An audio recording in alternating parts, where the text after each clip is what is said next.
আমাদের মঞ্চে উপস্থিত পশ্চিমবঙ্গ সরকারের মাননীয় মন্ত্রী, আমাদের সকলের অভিভাবক, আমাদের প্রিয় দাদা দিলীপ মণ্ডল মহাশয়কে উত্তরীয় ব্যাজ এবং ফুলের স্তবক দিয়ে বরণ করে নেবে। আপনাদের করতালি হাততালির মধ্য দিয়ে প্রথমে ব্যাজ একটু হাততালি দেবেন।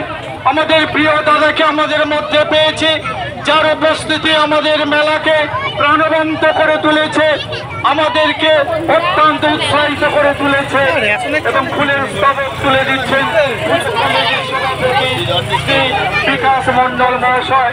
আরেকবার হাততালি হোক, জোরসে হাততালি।